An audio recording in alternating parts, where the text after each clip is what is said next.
Tahukah kamu, jaringan listrik di ujung penyulang bisa mengalami penurunan tegangan sampai di bawah standar nasional. Halo, saya Billy dari program studi Teknologi Rekayasa Elektro, Sekolah Vokasi UGM. Jaringan distribusi berfungsi menyalurkan listrik dari gardu induk ke konsumen.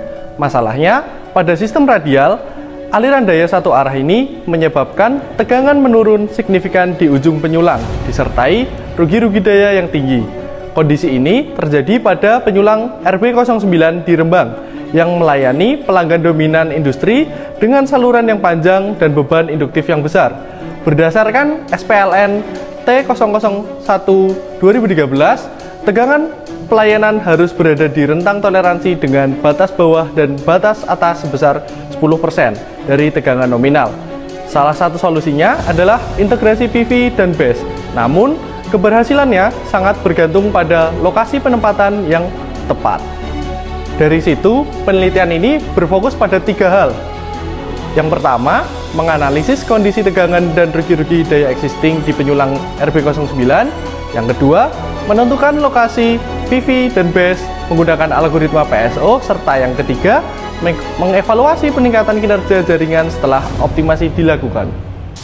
Metode yang digunakan adalah algoritma PSO tertampil sebagai berikut, yang bekerja meniru perilaku kawanan burung mencari sumber makanan terbaik. Setiap partikel mempresentasikan penempatan lokasi PV dan BESS, lalu bergerak menuju solusi paling optimal berdasarkan profil tegangan dan rugi-rugi daya. Simulasi dilakukan pada 5 skenario, mulai dari kapasitas 1 MW PV dan 1 MWh BESS hingga 5 MW PV dan 5 MWh BESS. Hasilnya, kondisi existing menunjukkan tegangan minimum existing tertampil sebagai di atas sebesar 0,37 PU atau 16,74 kV.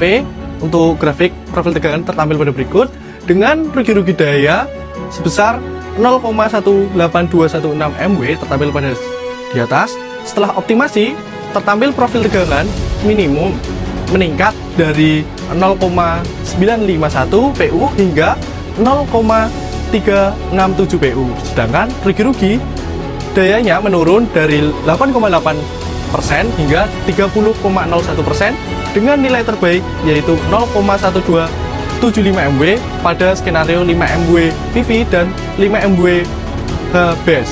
Seluruh skenario terbukti memenuhi batas minimum SPLN T6001 2013 sebesar 0,9 PU. Artinya, semakin besar kapasitas PV dan BESS yang dioptimalkan, semakin signifikan peningkatan performa jaringan. Kesimpulannya, algoritma PSO terbukti efektif dan konsisten dalam menentukan lokasi optimal PV dan BESS pada jaringan distribusi nyata seperti penyulang RB09, bukan hanya pada sistem uji standar, tetapi pada sistem real yang ada di Indonesia. Dan penelitian ini juga sejalan dengan SDG 7, yaitu energi bersih dan terjangkau, dan SDG 9, yaitu industri, inovasi, dan infrastruktur. Sekian pemaparan proyek akhir saya. Terima kasih sudah menonton, semoga bermanfaat.